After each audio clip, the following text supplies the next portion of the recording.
Welcome back to the Padilla Family Homestead. Today we are hitting on a topic that we get asked a lot, and that is what is gluten and why can't people eat it? Now, why is this important? I am so excited for this video. I have been waiting. So, why is this an important topic for us, and why are we talking about it here on our channel? So Emily, my daughter, when she was little, could eat just about everything. And in 2018, April April 2018. April of 2018, she started getting doubled over with pain. We thought her appendix was having an issue. We thought it was her gallbladder. We were trying. We might have to remove an organ or something. We're trying to figure out what was going on, and it ended up the doctor had us do an elimination diet with her, and we ended up doing the elimination of gluten.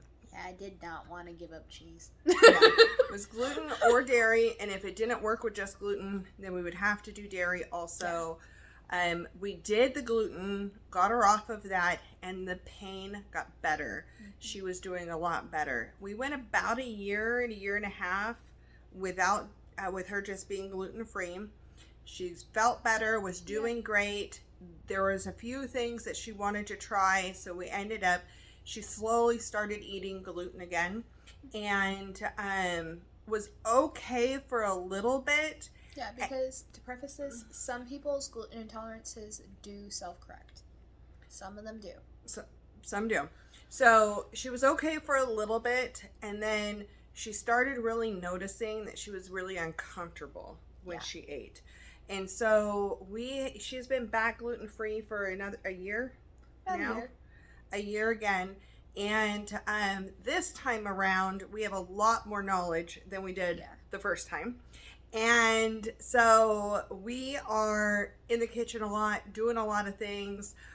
We are actually I'll tell you at the end what we're working on. Yes. But we're going to today talk about what is gluten and why some people can't have it, because there's different reasons why people can't have it. Yes. So I'm going to let Emily kind of get into what gluten actually is. Okay. Notes.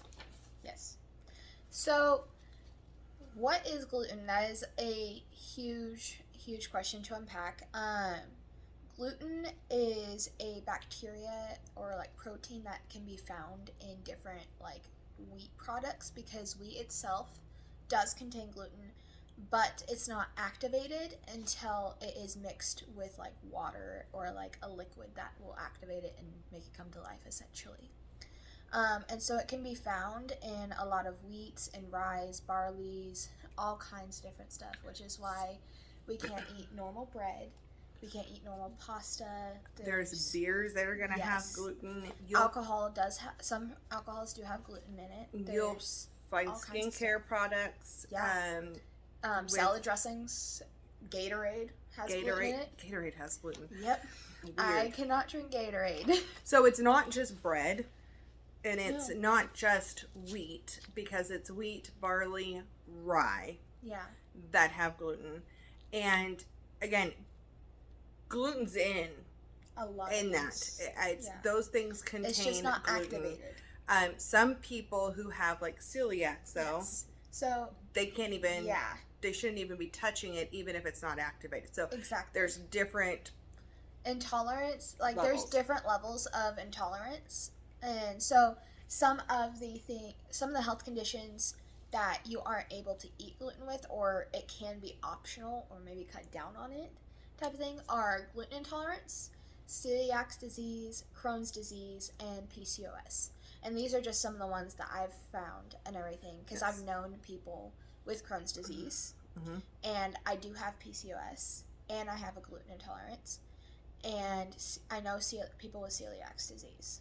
And there is a difference between celiacs and intolerance. There's a huge difference. Celiacs, if you're not familiar, it's an allergy. It's an allergy. So just like you would have, it could be like an anaphylactic allergy kind of. where if you touch it, if you eat anything with it, cross-contaminated, you can have big problems happen. Yeah. So what this kind of looks like is for people with celiacs who live with a person who doesn't eat gluten-free, this could mean having 2 different kitchens. And everything, or 2 different ovens type of thing. Cooking with 2 different pans. Yes, you have to have a different set of, you have to have an entire different set of cooking supplies and everything, because nothing can be touched and everything.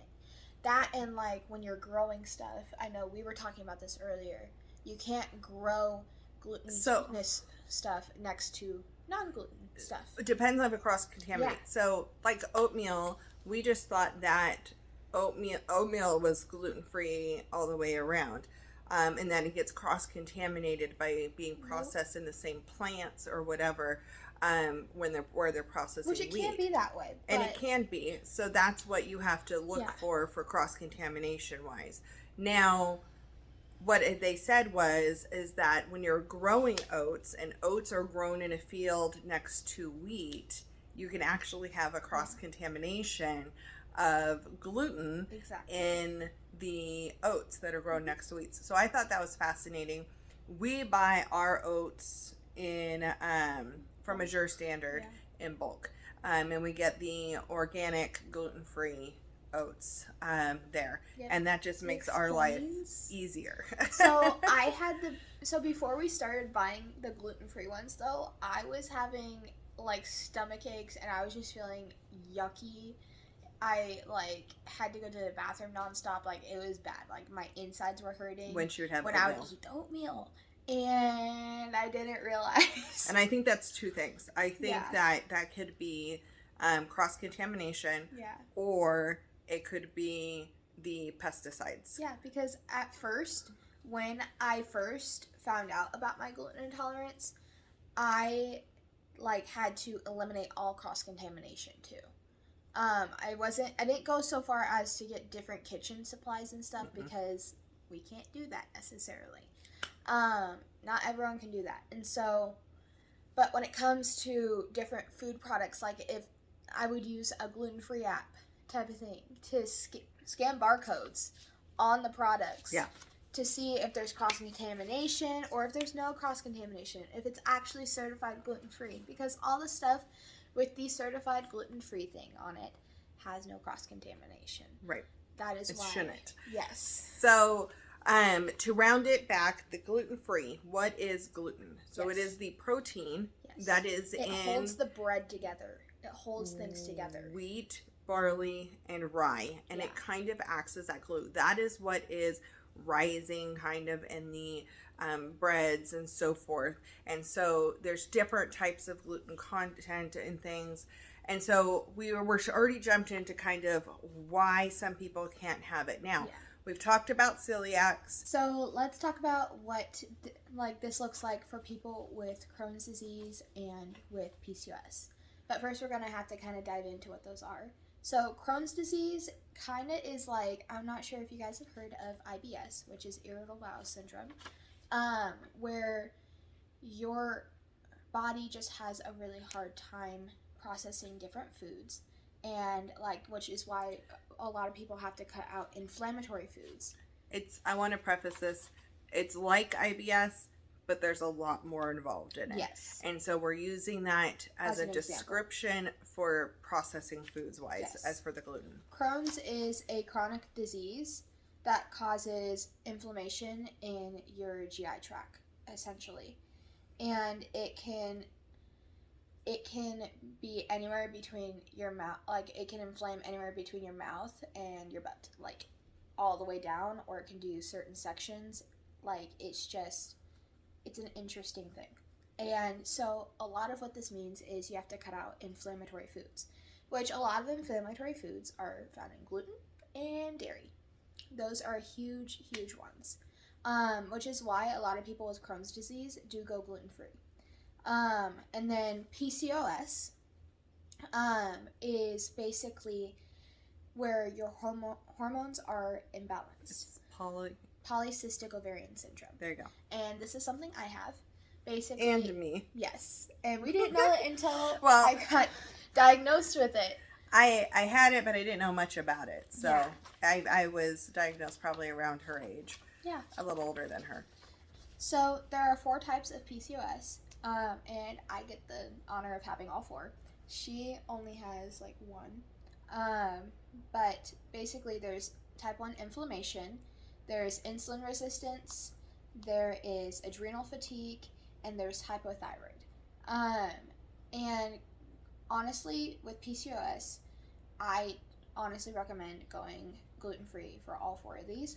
But the one it is super, super important with is type 1 inflammation, because it causes bloating and it causes food sensitivity, which a lot can be found in gluten. And something I didn't know is my gluten intolerance could have actually been a tip off to the fact that I have PCOS, because majority of women with PCOS do have some sort of issue with gluten, whether it's an intolerance, whether it's celiacs or Crohn's disease. Like, actually, most women with PCOS have some sort of problem with gluten because it's an inflammatory problem.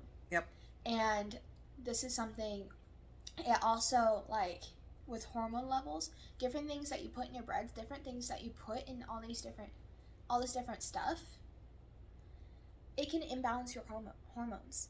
And if you're feeding yourself things that are inflaming your organs, that's going to raise or lower depending on like pain level. It can raise your hormones. It can raise certain things. Yep. And so that's why it's super important to like cut out inflammatory foods with PCOS. It's a disease that grows cysts on your ovaries, and it causes many more issues with pregnancy. It can prevent you from getting pregnant, and it can actually have higher rate of miscarriage. Mm-hmm. And going gluten-free and doing all these different preventative measures can actually help with that. Yep. When you balance your hormones, you don't realize how much stuff has hormones in it.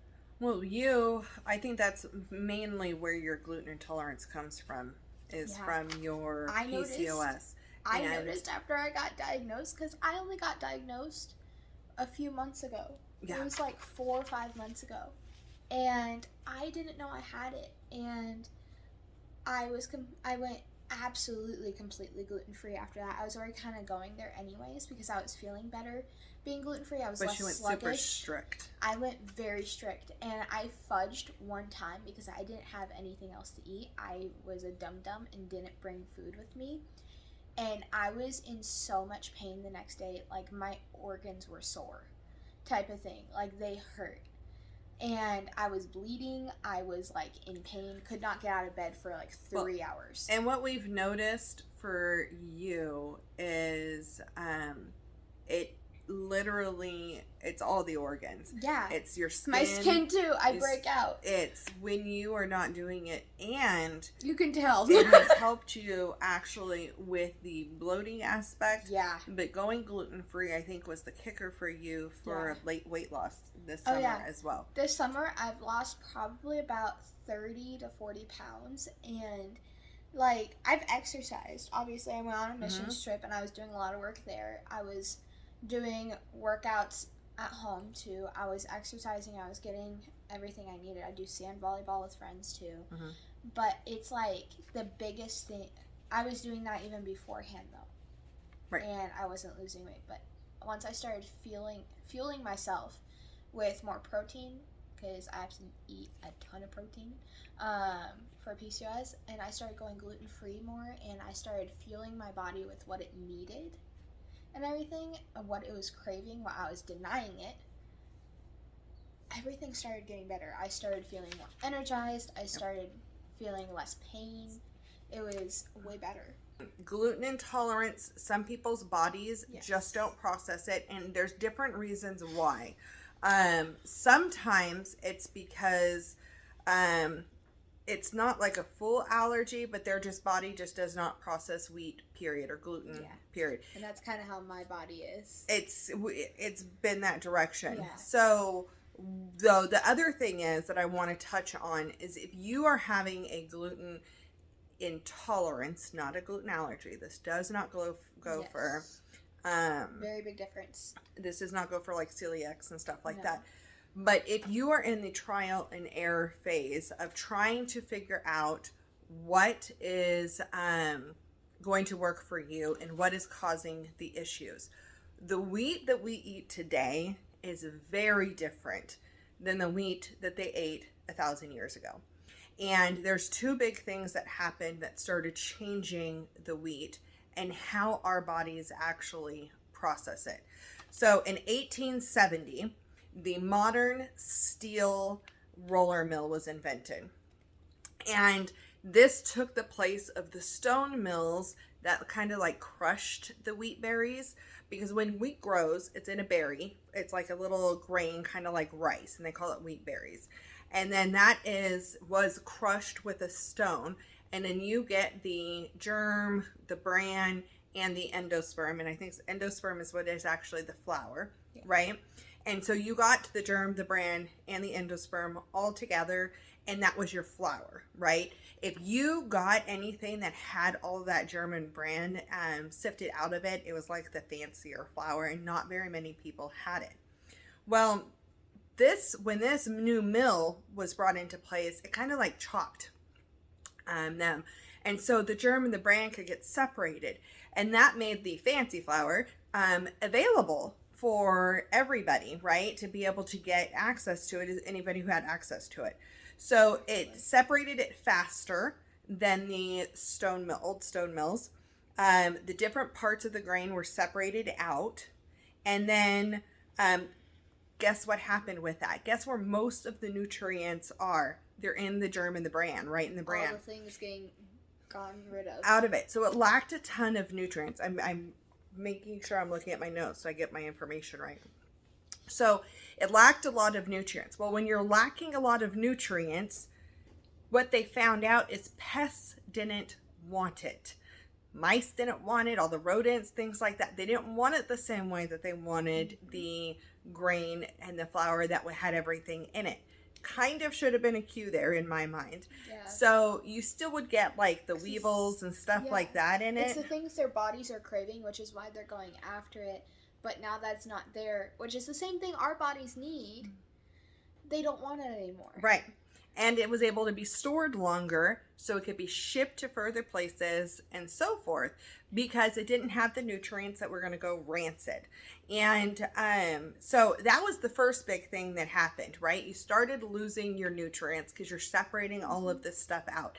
Home milled flour, stuff you mill at home, has so much more protein and fiber and minerals and all the things that are in it than anything you buy at the store. That pretty much is empty calories when you're buying white flour at the store. Yeah.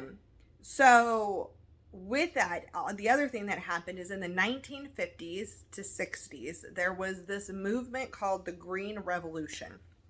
And this is when they really worked on developing new varieties. They made hybrids of different wheats, and the hybridized seeds really got pushed out into the market.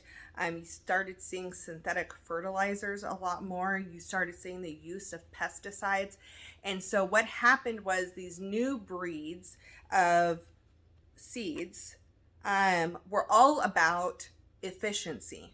They were all about how much crop can you get, and the pest resistance and the pest resistance and disease resistance and all of those things, which sound great, but when you're breeding just for that, you're losing sometimes the nutrients.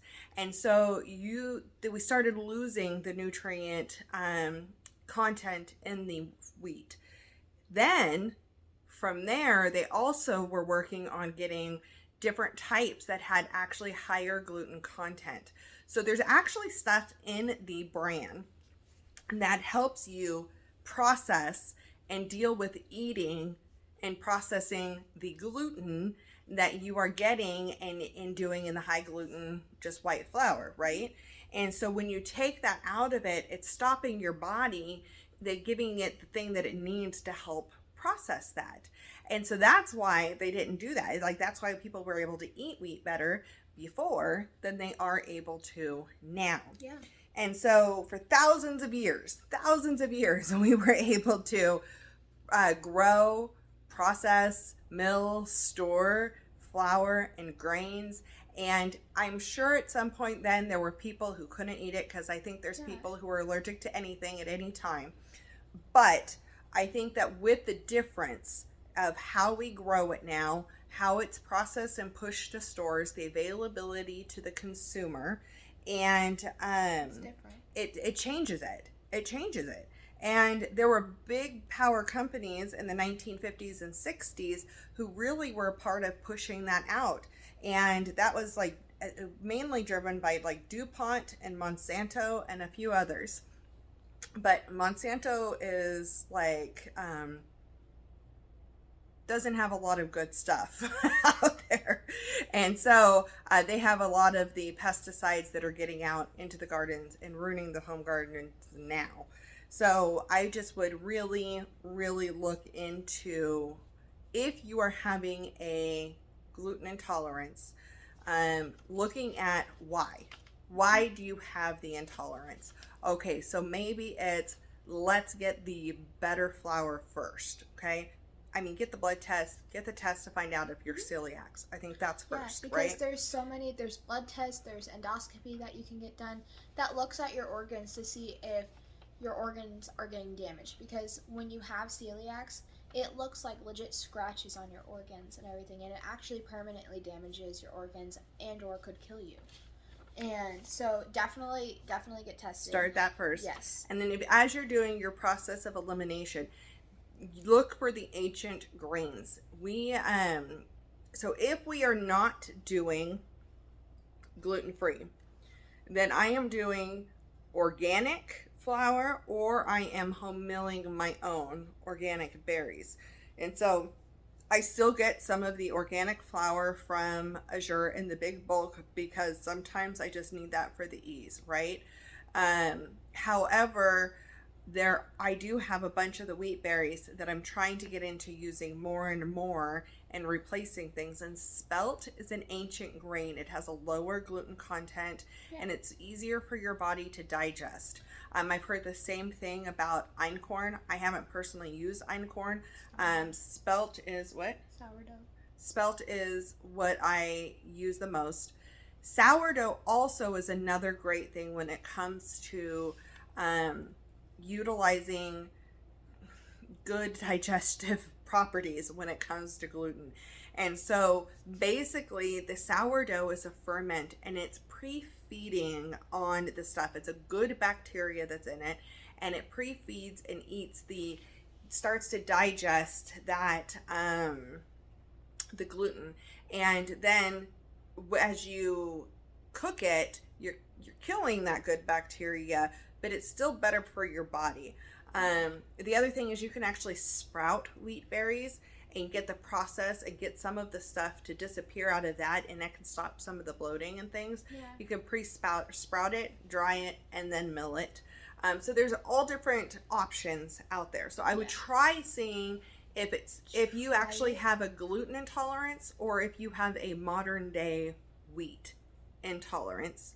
Yeah. And then if that doesn't work, then cut it out. And maybe you need to cut it out completely for a year or two and see what that does from there. And then don't go back on to the conventional gluten.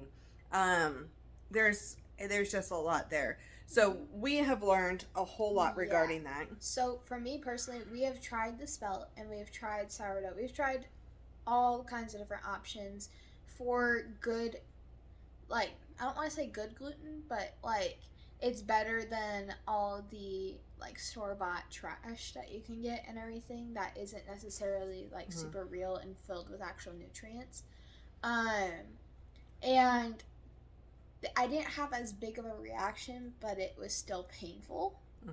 And so I do stay away from all of them because my intolerance is a bit on the higher side.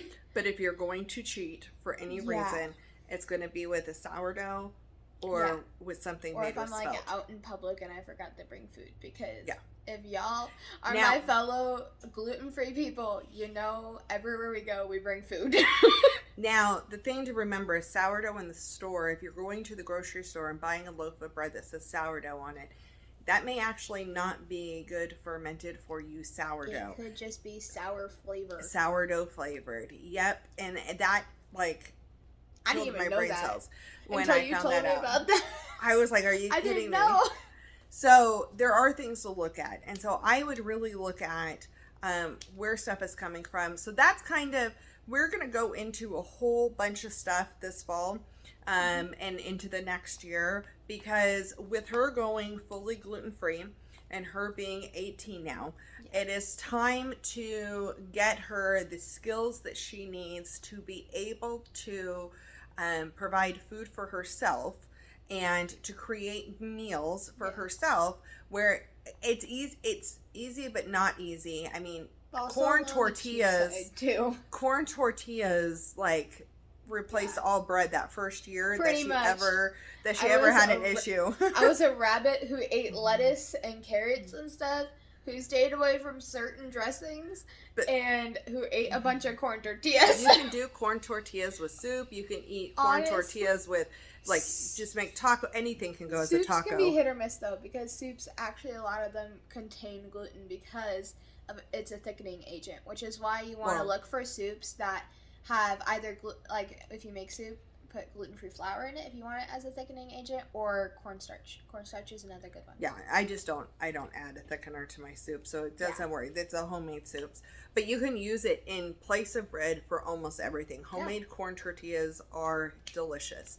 So this fall and winter, though, we are going to be really diving in. We've already started. We are creating all kinds of recipes.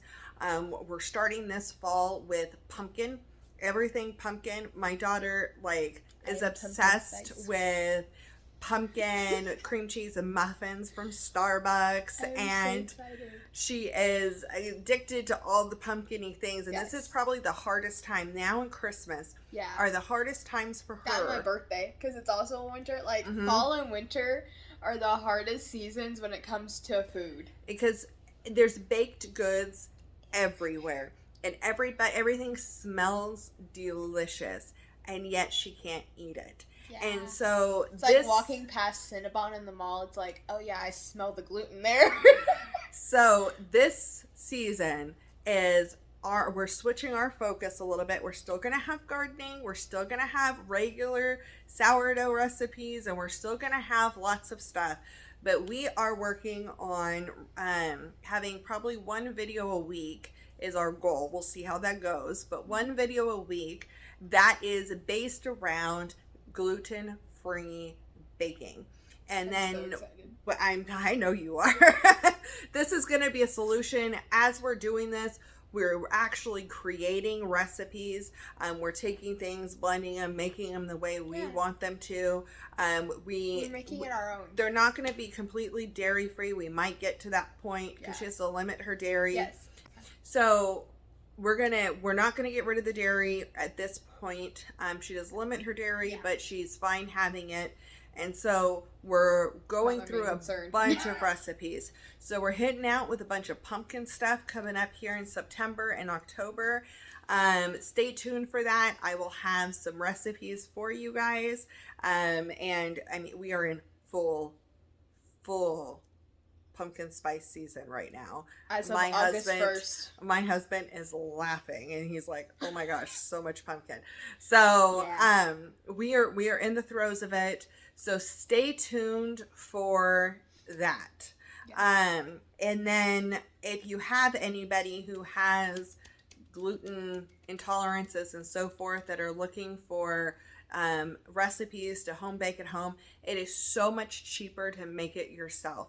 The stuff that you buy in the store is so much more expensive, and it still has a ton of other preservatives that are probably messing up other things in your system. And let's be honest, gluten-free food is like a third of the size for like 3 times the price. Yeah, we're hoping.